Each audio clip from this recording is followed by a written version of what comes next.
Bueno, el tema a continuación es la dislexia. De repente hemos escuchado este término, pero no sabemos bien qué significa y a qué asociarlo, ¿no? Y a quienes también podrían, o quienes podrían tener ese problema de dislexia, ¿no? Así es. Bueno, en todo caso, como padres hay que estar atentos siempre a cómo van, digamos, nuestros hijos desarrollándose, porque esto es un problema que se presenta básicamente para el aprendizaje, dificulta el aprendizaje.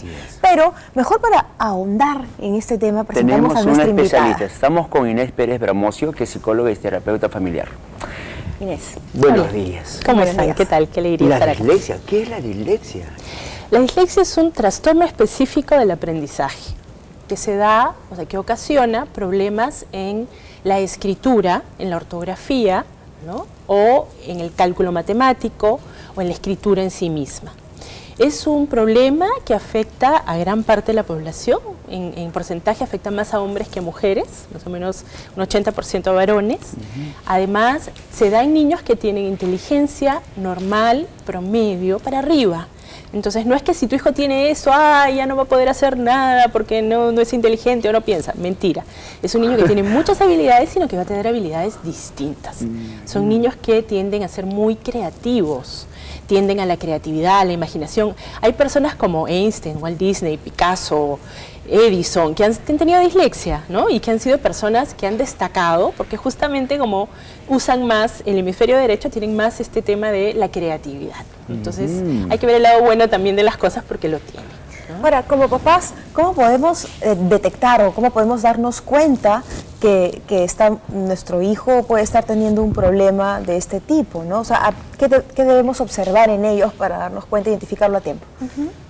El tema de la dislexia se evidencia entre los 6 años aproximadamente. ¿Por qué?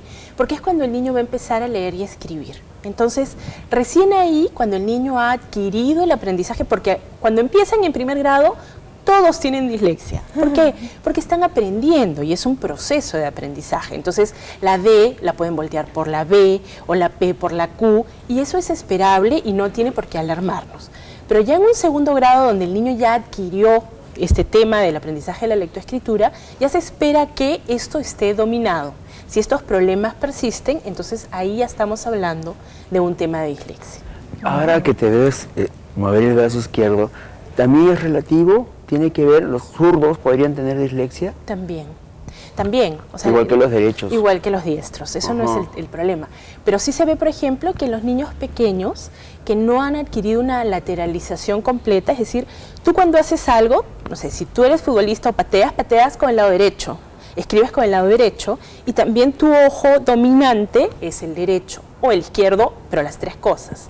Cuando ustedes vean, cuando los papás, los mamás vean que sus hijitos patean con un pie, escriben con la otra mano, con la mano inversa, y el ojo no es el mismo, quiere decir que el niño todavía no está maduro para tener todo un hemisferio, todo un hemicuerpo. ¿Y qué pasa cuando...? Lo que pasa es que yo pateo con la izquierda, pero escribo con la derecha. Ajá. Y veo mejor con el izquierdo. Eres ambidiestro. No es con los dos pies, es con la izquierda. Probablemente, no sé qué tal es tu letra, qué tal es tu caligrafía, qué tal escribes, qué tal te sale. Sí, bueno. Pero ¿qué sucede? Esto es un problema que se puede arrastrar entonces hasta la adultez. Digamos, ya no es un problema y simplemente es una, digamos, condición diferente en la que uno se acostumbra a vivir, ¿no? Efectivamente, esto se compensa. El tema es que los niños que presentan estas dificultades necesitan un tratamiento, una terapia, un tratamiento especializado para lograr superar esto. Porque para un niño con dislexia es bien complejo. ¿Por qué? Porque primero tiene que poner tanta atención para hacerlo bien, que su atención termina siendo corta, porque es una atención muy sobreexigida, ¿no es cierto? Entonces, ¿qué pasa? Se distrae. Y si un niño se distrae en un salón de 20 niños, de 30 niños, se pierde. De hecho, le va a costar mucho más concentrarse, o mejor dicho, atender a los otros estímulos, porque tiene que concentrarse en realizar estas pequeñas tareas de escribir y leer bien. Efectivamente. Y si el niño lee mal, si escribe mal, lee mal. Y si lees mal en un salón o escribes mal en un salón, eres un poco, digamos, el punto de burla dentro del grupo que ya lee bien. Entonces se suma a este problema un problema de tipo emocional, que es lo que hay que combatir. Por eso es bien importante la detección temprana para poder atenderlo también tempranamente y que esto no tenga como estos efectos secundarios de que el niño se vea que no puede, que no logra, ¿no? Que no hace tan bonito como los otros. Mencionaste que eran los 6 años aproximadamente en la que uno ya podía darse cuenta. Sí. 6 A los 6 años es cuando más o menos los niños ya están en primer grado. ¿Y esto es hereditario? Sí, normalmente hay, o sea, un porcentaje bien alto de herencia. Cuando tú empiezas a preguntar en la historia, papá o mamá o el tío, ¿no? O el abuelo o alguien por ahí lo tiene, porque es un tema hereditario. ¿Y a qué tipo de terapeutas deberíamos llevar a este niño? ¿Un terapeuta de lenguaje o de repente a un psicólogo? ¿Qué es lo que tú recomiendas? La primera persona que va a atender esto, que lo va a descubrir, es el maestro del aula, ¿no? Porque es, digamos, el que está llamado a ver esto. ¿Quién es la persona que hace el diagnóstico? El diagnóstico te lo puede hacer un terapeuta de aprendizaje o un psicólogo, ¿no es cierto? Entonces, son como las dos instancias para detectar el problema o diagnosticarlo. Y aquí es bien importante que los papás sean muy receptivos cuando los maestros les dicen, aquí hay un problema, porque a los papás, en general, nos cuesta mucho entender que nuestros hijos tienen una dificultad.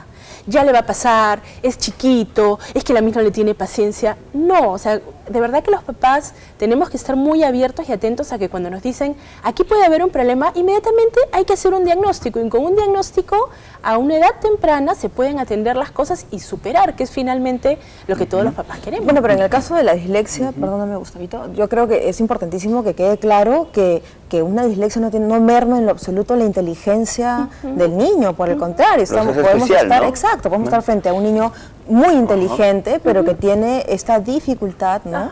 en el aprendizaje. Y por eso quería preguntar si ellos necesitan una educación personalizada de pronto. Habría que hacer una evaluación y tener un diagnóstico claro, porque si este tema de la dislexia se empieza a relacionar mucho con el tema de la atención, entonces sí podrías estar ante un caso de necesitar una atención individualizada o personalizada. Pero si su atención se mantiene, o sea, si se le empiezan a dar desde temprano al niño apoyos para que enfrente esto bien, probablemente pueda pasar piola, como decimos, en un salón de muchos alumnos. Pero la dislexia, si no se atiende, sí puede influir en tu aprendizaje. ¿Por qué?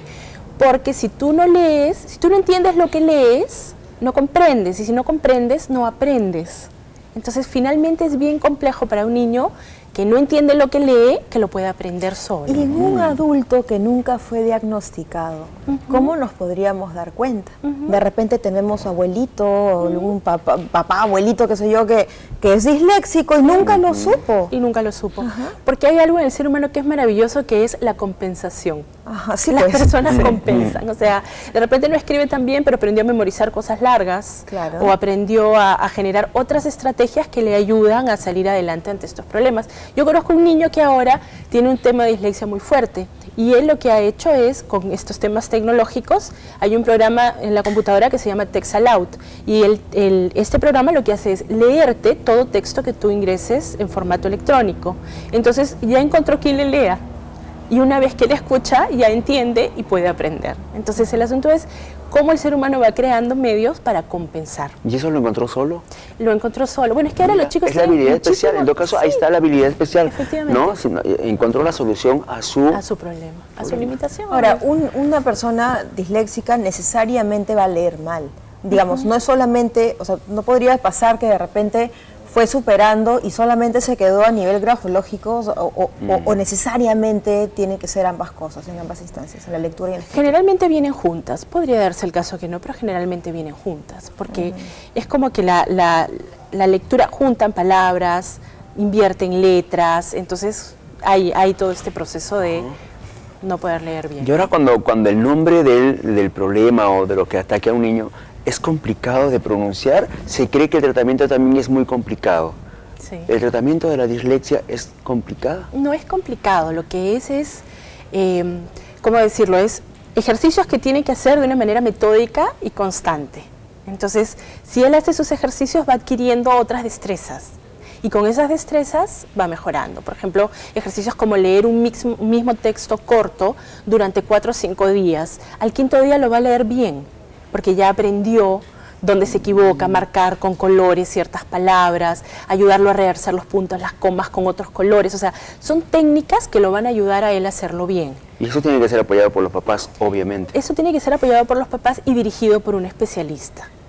¿Y siempre se van a equivocar en las mismas letras? Por ejemplo, si confunden la P por la Q, ¿siempre va a ser la P por la Q o puede pasar la R por la S? Bueno, no sé. Sí, hay distintos, digamos, hay distintos errores, ¿no? La P por la Q, la B por la D, la U por la N, que las invierten o las cambian.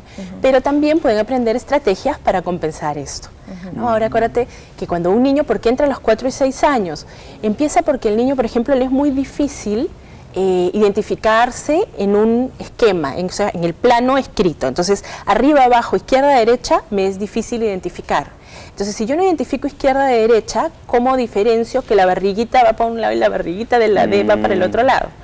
Con práctica y con las técnicas. Así Ahora, sí, pues es muy complicado, tienen que ser en base con los papás, ¿no? Y con el especialista ahí.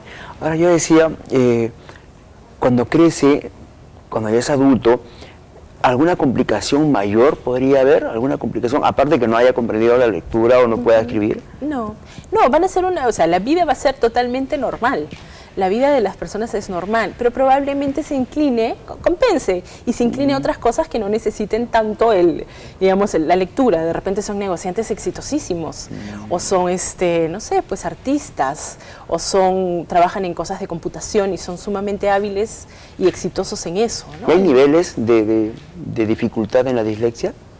Sí, básicamente depende de cómo lo has ido compensando, cómo has ido aprendiendo a manejarlo, pero sí. Entonces, parece sencillo, ¿no? O sea, en realidad es sencillo la solución, pero como te digo, los papás a veces nos complicamos porque el nombre es complicado, entonces creemos que todo es complicado. Sí. Y no es complicado, pero sí es, como te digo, de mucha, rigurosidad en todos los días hay que practicar, todos los días hay que practicar, entonces implica mucho esfuerzo durante un tiempo y luego ya pasa, ¿no? Mucha disciplina, sí, como para muchas cosas. Efectivamente. Muchas gracias, Inés. No, usted, gracias. Bueno, el programa llegó a su final, tenemos las soluciones para varios temas que hemos tratado ya en el programa, ¿no? Así es, siempre de la mano de nuestros especialistas que nos visitan y por supuesto dan lo mejor de sí para nosotros, pero sobre todo para ustedes que están ahí del otro lado, como día a día lo suelen estar, aquí en Bien por Casa. Porque este programa es hecho por nosotros, pero es para ustedes en realidad. Así es. Así que bueno, muchas gracias por habernos acompañado. Escríbanos a nuestro correo que es bienporcasa@tvperú.gov.pe y también en el Facebook Bien por Casa, ahí nos escriben, respondemos y nos estamos viendo. No se vayan. Chau.